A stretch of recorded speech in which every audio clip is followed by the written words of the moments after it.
বিবাহিত পুরুষের সাথে প্রেম করে আমার জীবনটা নষ্ট হয়ে গেল। কথায় আছে লোভে পাপ, পাপে মৃত্যু। বিবাহিত জানি ও তার প্রেমে পড়েছিলাম। সেও তার বউ বাচ্চা ছেড়ে আমার জন্য পাগল ছিল। এক অফিসে কাজ করতে গিয়ে পরিচয় হয়েছিল দুজনের। কত কিছুই না গিফট করতো সে আমাকে না চাইতে। কোনো প্রবলেমে পড়লে না চাইতে সে ছুটে গিয়ে সে সমস্যার সমাধান করে দিত। তার এই ব্যাপারটা আমার খুব ভালো লাগতো। আমি তার এইসব পাগলামিকে ভালোবাসতাম, ভাবতাম। অহংকার কাজ করতো ভিতরে। বউকে রেখে একটা পুরুষ আমার কাছে আসে, তা কি কোনো কারণ ছাড়া? ওই তার বউ অনেকদিন ফোন করে আমার কাছে কান্নাকাটি করত। আমি যেন তার স্বামীর সাথে যোগাযোগ বন্ধ করে দিই। আমি বলতাম, নিজের স্বামীকে আটকাতে না পারলে এটা কি দায় আমার? সময় যেতে থাকে তার নিজের গতিতে।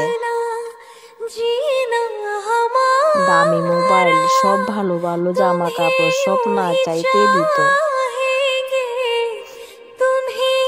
এমনকি বিভিন্ন জায়গায় ঘুরতে নিয়ে যাওয়ায় থেকে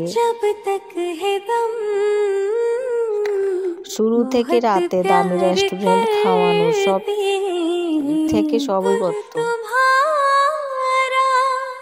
একদিন দেখা করার পর বলল, আর কত বাইরে ঘুরবো, চলো এবার রুমে ডেট করি। আমিও মনে মনে তার স্পর্শ চাইতাম, তাই রাজি হয়ে যাই।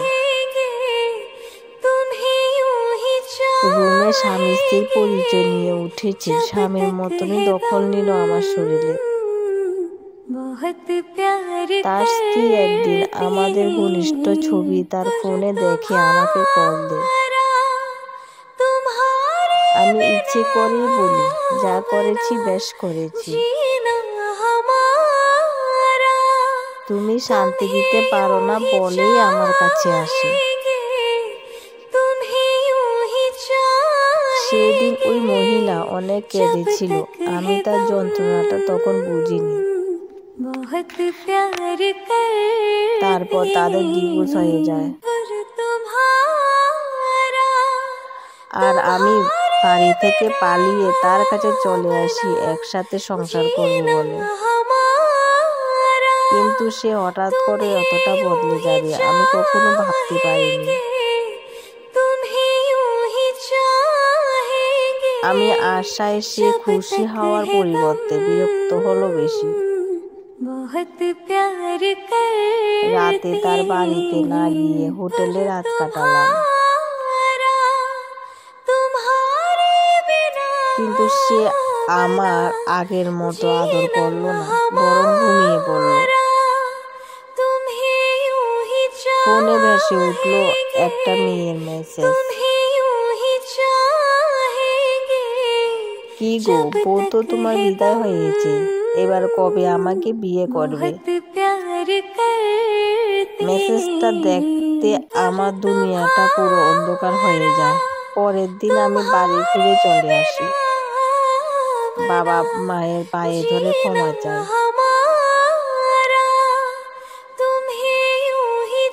হাজার হোক সন্তান তো শত অন্যায়কেও বড় ক্ষমা করে দেয়। তার 1 মাস পরে বুঝতে পারি আমার শারীরিক পরিবর্তন হচ্ছে। পরে টেস্ট করে জানতে পারি আমি প্রেগনেন্ট। একটা বোনের জীবনের গল্প আপনাদের শোনালাম। এটি একটি জীবনের গল্প। এই গল্পটির সাথে আমার বাস্তবতার কোনো মিল নেই, তাই কেউ আমার সঙ্গে এই গল্পটিকে মিলিয়ে নেবেন না।